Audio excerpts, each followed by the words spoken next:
Welcome to Pioneer classes. आज आपका संस्कृत का सब्जेक्टिव क्वेश्चंस करने जा रहे हैं। तो चलिए शुरू करते हैं आपका सबसे पहला क्वेश्चन से। जो इम्पोर्टेंट क्वेश्चन आपसे पूछे जाएंगे 2 अंक का स्तरीय, तो उस टाइप का क्वेश्चन उठाते हैं एकदम बिल्कुल। तो आप इसे आखिरी वक्त में रिवाइजन करने के लिए देख सकते हैं। प्रश्न है, सिख संप्रदाय के लोगों के लिए पटना क्यों महत्वपूर्ण है? तो जवाब आप लिखेंगे। उत्तर, सिख धर्म के लोगों के लिए पटना में अनेक पूजनीय स्थल हैं।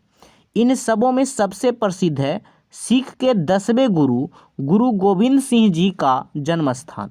यह स्थान पटना साहिब में है।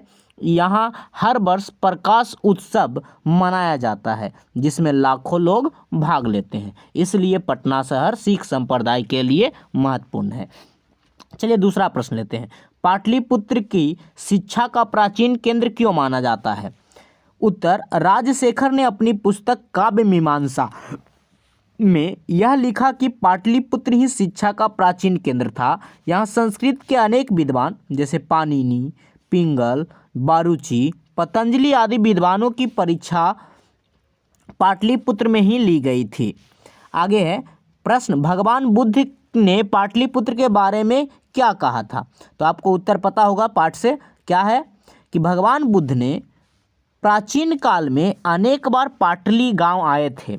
यहां आकर वे इस गांव के महत्व को बढ़ाया और भविष्यवाणी की थी कि यह गांव एक दिन महानगर होगा, परंतु नगर आग, पानी और युद्ध का भय सदा बना रहेगा। चौथा, चंद्रगुप्त के काल में पाटलिपुत्र कैसा नगर था? चंद्रगुप्त के काल में यह एक अति सुंदर और अति प्रसिद्ध नगर था। यहाँ की सुरक्षा व्यवस्था काफ़ी मजबूत था। अशोक के समय तो इसकी प्रसिद्धि दूर दूर तक फैल गई और यह एक अति महत्वपूर्ण नगर था। इसकी गाथा वेदों में भी मिलती है। अगला प्रश्न है आपका, प्राचीन संस्कृत ग्रंथों में पाटलिपुत्र की ख्याति किस रूप में है? इनके कुछ नाम बताएं। तो प्राचीन ग्रंथों यानी पुराणों में पाटलिपुत्र का स्पष्ट वर्णन है।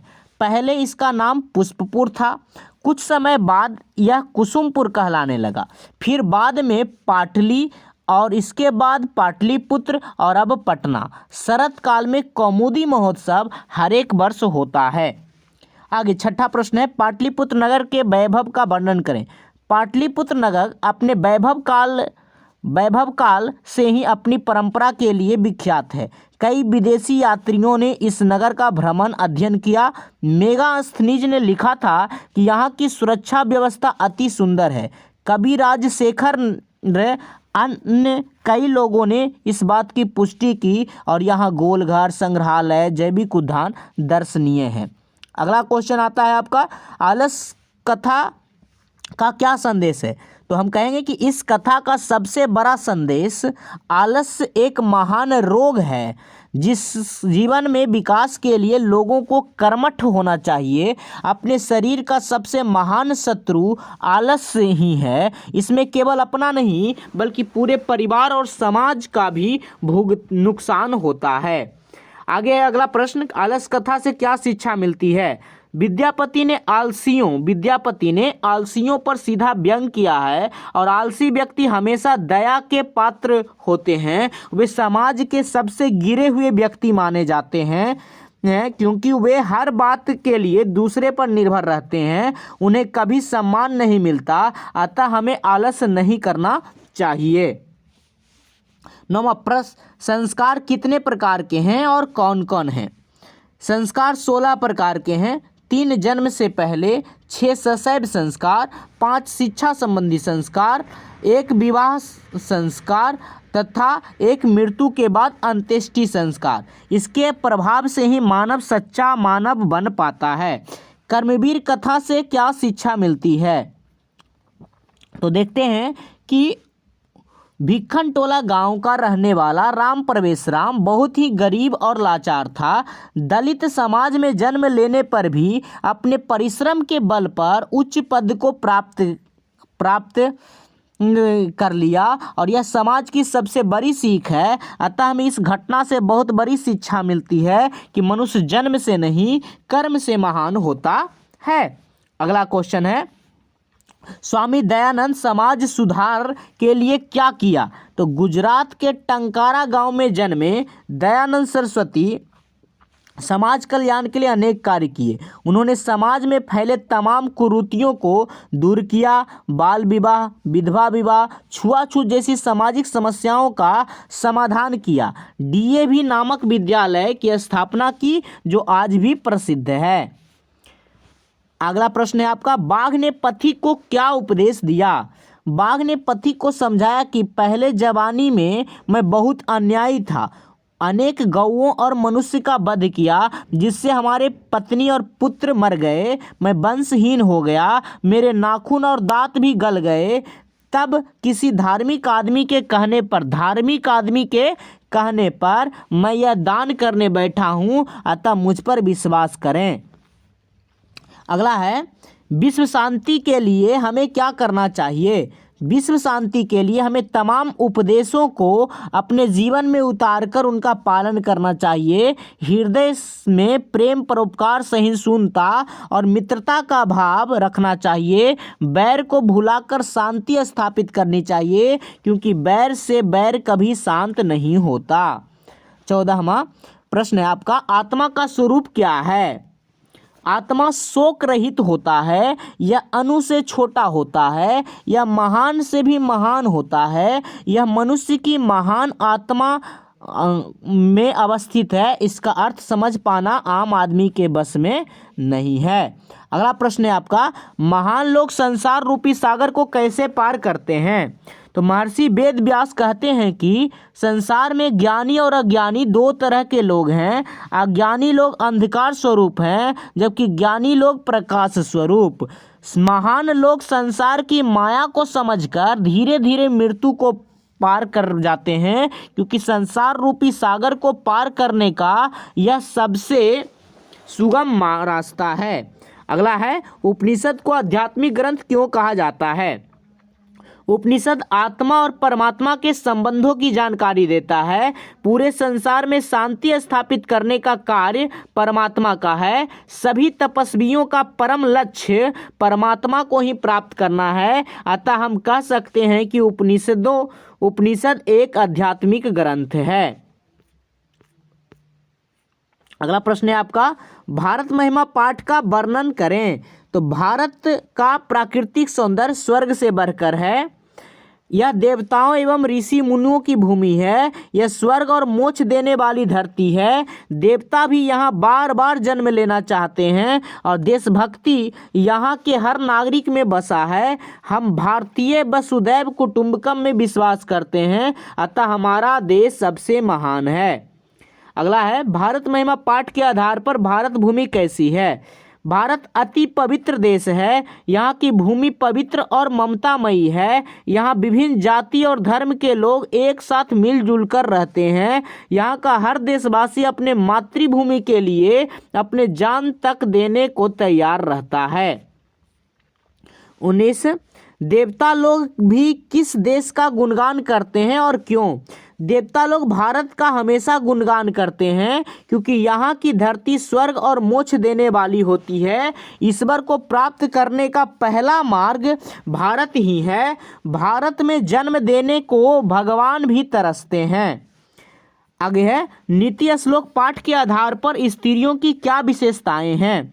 स्त्रियां घर की लक्ष्मी होती है, वह पूजनीय होती है, महाभाग्यशाली होती है, घर को प्रकाशित करने वाली होती है, पुण्यमयी होती है। अतः हमें विशेष रूप से इसकी रक्षा करनी चाहिए।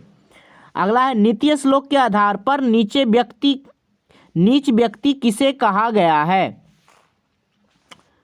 जो बिना बुलाए किसी सभा में प्रवेश कर जाए, बिना पूछे बहुत सारी बातें बोलने लगे, अविश्वासी व्यक्ति पर भी विश्वास करे, उसे नीच मनुष्य कहा गया है। अगला है, नीति श्लोक के आधार पर सुलभ और दुर्लभ कौन कौन हैं? सदा प्रिय बोलने वाले, चाहे सत्य हो या ना हो, ऐसे व्यक्ति सुलभ हैं। अप्रिय किंतु जीवन को सच्चे मार्ग पर ले जाने वाले, वचन बोलने वाले व्यक्ति हमेशा दुर्लभ हैं। अतः हमें सही व्यक्ति का चुनाव करना चाहिए। 17, नीति श्लोक नीति श्लोक पाठ के आधार पर पंडित किसे कहा गया है? महात्मा विदुर ने पंडित उस व्यक्ति को कहा है जिस पर शीत उष्ण भय प्रेम समृद्धि समय अथवा असमय का असर नहीं होता, जो सभी तत्व को जानने वाला हो एवं मनुष्य धर्म निभाने वाला हो। आगे, मानव के अंदर कौन कौन से अवगुण पाए जाते हैं? मानव में 6 दोष पाए जाते हैं जो उसके विकास में बाधक होते हैं। ये दोष निंद्रा, तंद्रा, भय, क्रोध, आलस्य एवं दीर्घ सूत्रता है। जो मनुष्य ऐश्वर्य चाहते हैं उन्हें 6 दोषों से दूर रहना चाहिए। मनुष्य को प्रकृति से क्यों लगाव रखना चाहिए? इसका उत्तर है कि वास्तव में प्रकृति ही मनुष्य को पालती है, अतः प्रकृति को हमेशा शुद्ध होना चाहिए। आज का मानव प्रकृति का दुश्मन बना है। महर्षि वाल्मीकि ने कहा है मनुष्य को प्रकृति से लगाव रखना चाहिए, तभी उसका जीवन सुखमय और आनंदमय होगा। अगला है 22वां, मंदाकिनी वर्णन में हमें क्या संदेश मिलता है? मंदाकिनी वर्णन में राम सीता को मंदाकिनी नदी दिखाते हैं और उसका वर्णन करते हैं।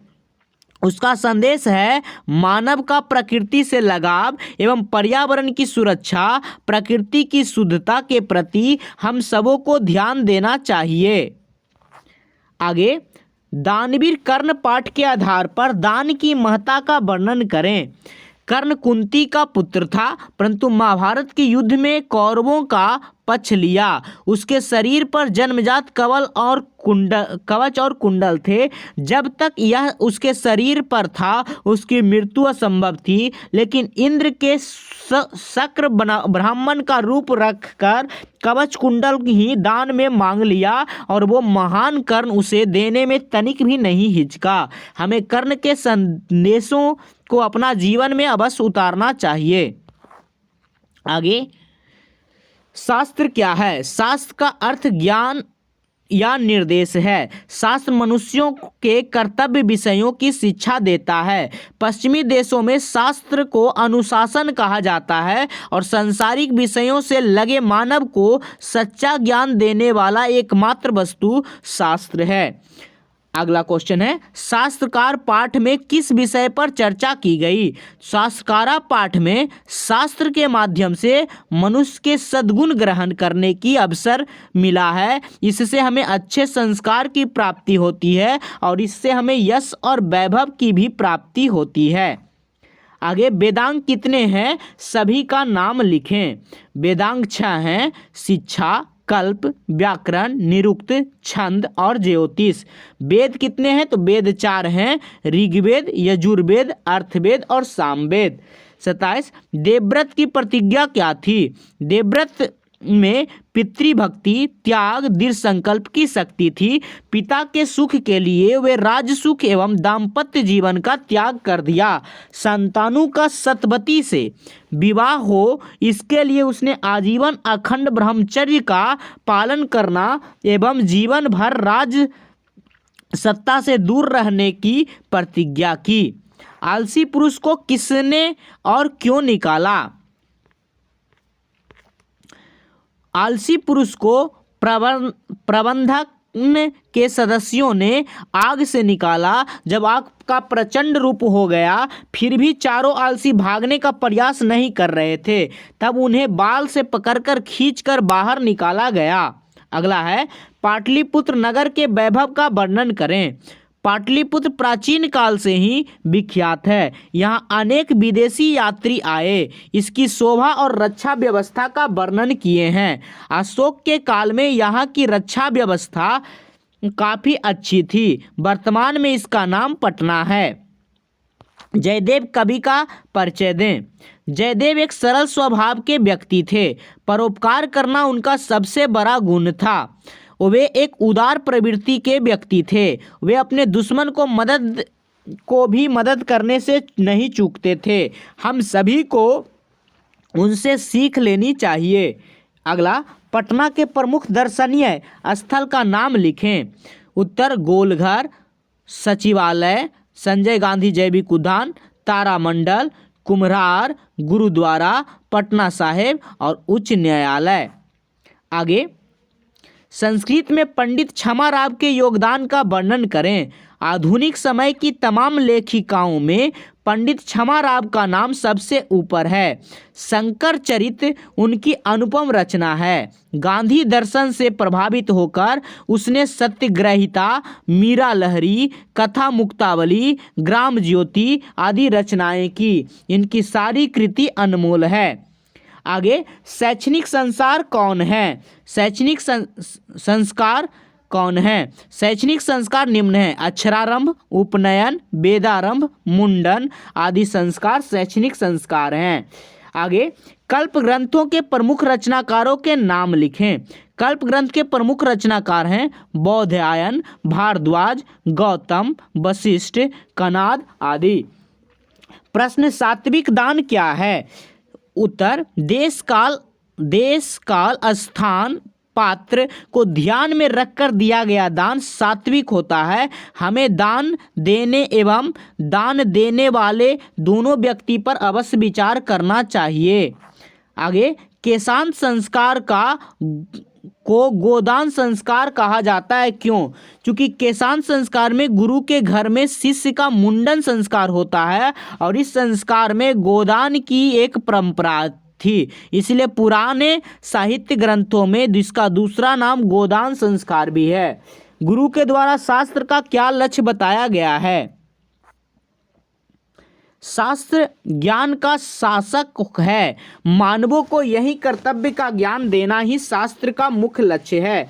प्रवृत्ति, निवृत्ति, कृतक द्वारा ज्ञान का उपदेश सच्चा पाठ मानव को पढ़ाना ही शास्त्र का लक्ष्य है।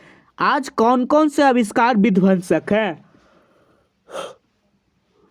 आजकल जो भी अत्याधुनिक हथियार बन रहे हैं जैसे आणविक अस्त्र, जैविक अस्त्र, वे सभी विनाशक हैं। प्रश्न, किस कारण से मंदाकिनी का जल कुलुषित हो जाता है? उत्तर, बढ़ते प्रदूषण एवं पशु पक्षियों का खुलेआम प्रवेश से मंदाकिनी का जल प्रदूषित हो गया। शहर की गंदगी नदी में गिराना, मल मूत्र का त्याग, साबुन, डिटर्जेंट का प्रयोग भी इसके कारण हैं। आगे, मध्यकाल में भारतीय समाज क्यों दूषित हो गया है? मध्यकाल में भारतीय समाज में अनेक गंदगी भर गई है। इसमें प्रमुख है जातिवाद, विषम्यता, अस्पृश्यता, धार्मिक आडंबर आदि। अशिक्षा इन सबों की जड़ में है। आज भी 80% लोग अशिक्षित ही हैं। यही समाज को दूषित करने में अपनी भूमिका निभा रहे हैं। प्रश्न, महात्मा बुद्ध के अनुसार बैर कैसे शांत हो सकता है? महात्मा बुद्ध के अनुसार बैर की शांति के लिए निर्वैर, करुणा, मैत्री भाव का होना चाहिए, तभी आप बैर को समाप्त कर सकते हैं। ज्ञान भार